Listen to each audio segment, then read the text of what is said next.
Welcome to the first screencast for Chapter 8, Non-Renewable and Renewable Energy. So in this chapter, we are going to understand a number of objectives, which I have on the next slide. So let's review that.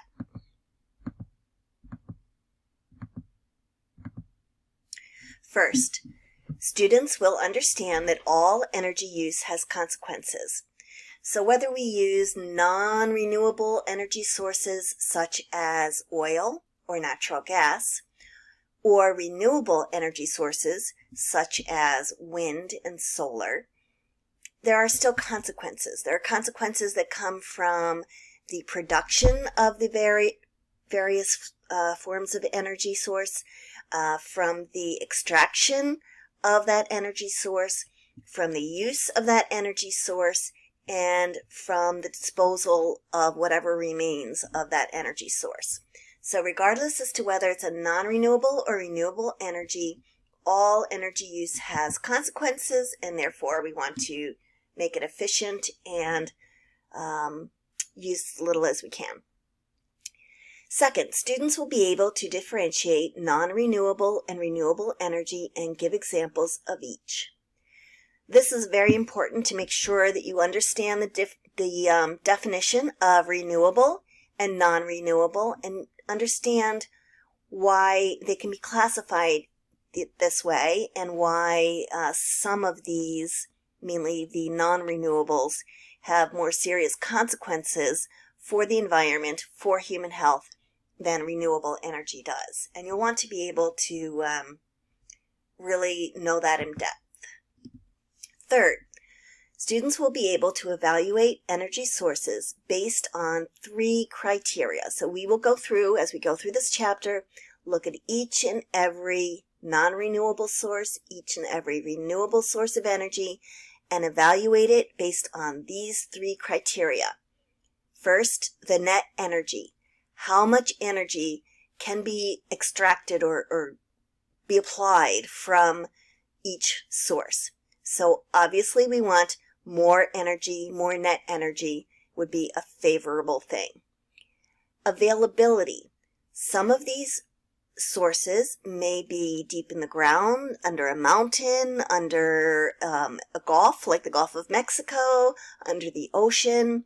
And so the more readily available that source is, the less potential environmental damage will be caused, the easier it will be. It will take less energy, for example, to extract that source, and it will make it less expensive.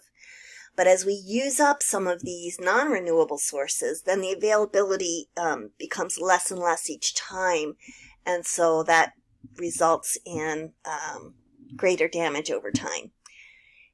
The third criteria, which we'll use to evaluate each energy source, is the impact on the environment and human health. And these can be great. For example, the impact of mining coal can have very serious impacts on the environment. Some things that are done, for example, are blowing off a mountaintop. How do you restore that really? To continue with coal as an example, coal has a huge impact on human health.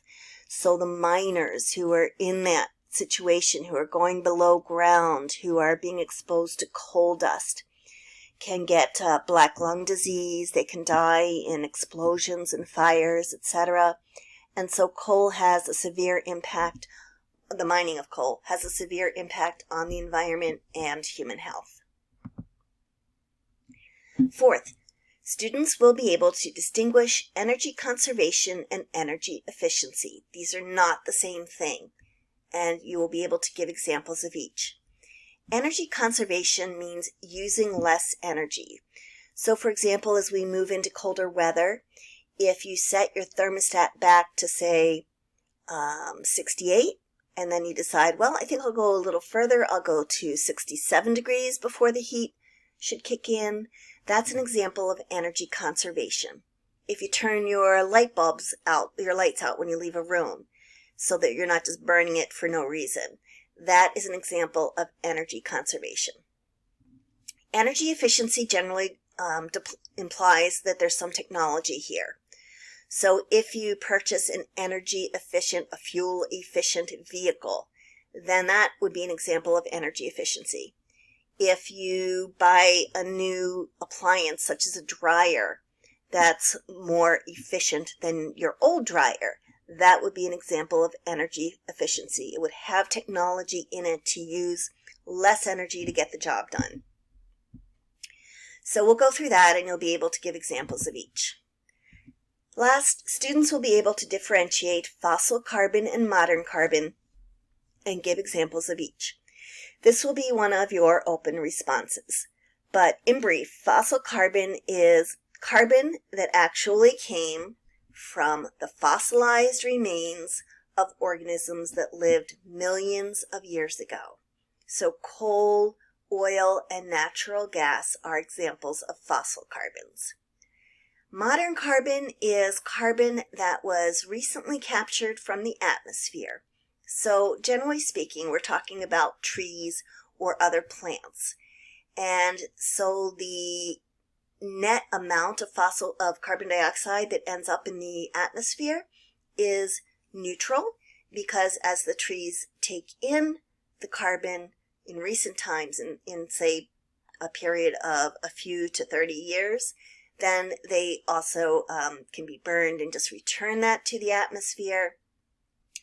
And so we'll look at the two types of carbon, and each of them has pros and cons. Well, fossil carbon, each of them have pros and cons. We'll leave it at that. Okay, so let's move on now. This is your case study for non-renewable and renewable energy. And as you can see, we're repeating the idea that all energy use has consequences. So one of the interesting things about energy use is that humans have a very unique requirement for energy. We use it to heat, to cook food, for transportation, and even to decrease our need for expending our own energy, for example, for planting crops or hunting and gathering. As far as I know, we are the only species on Earth that uses energy sources other than their own energy to do these things, to do heat, cook, transport, etc.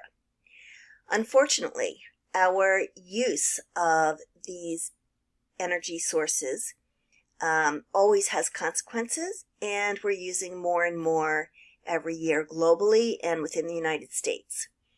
So one of the major consequences of, and there are plenty that we'll look at, but right now we're going to look at the consequences of the possibility of oil spills. And I'll just give you a few numbers here. So in 1969 in Santa Barbara, California, there were 3 million gallons of oil that spilled. This was at the beginning of the environmental movement and was one of the stimuli that caused this to happen, in addition to Rachel Carson's book, Silent Spring. Then moving up 20 years later, 1989, the Exxon Valdez was an oil tanker carrying oil in Alaska. It crashed and released not 3 million like Santa Barbara, but 42 million gallons of oil. It killed hundreds of thousands of birds, thousands of marine mammals. It was a very tragic situation. But that's still not even in the top 10 of oil spills. I'll move on to the Gulf oil spill in 2010, where 206 million gallons were released. So not 3 million, not 42 million, but now we're up to 206 million gallons of oil. Excuse me. In addition, 11 workers died. And so not only was there the tremendous impact on the environment, there was a tremendous impact on human health as well. Last and worst was the Gulf War. When Iraq was driven out of Kuwait, they basically turned on the spigots and lit fires, and 462 billion gallons We're not talking millions anymore, like the Gulf oil spill with the 206 million gallons. We're talking about 462 billion gallons of oil. And of course, that put a tremendous amount of CO2 into the environment. You can just picture what it did to the terrestrial ecosystems and what it did for human health, against human health.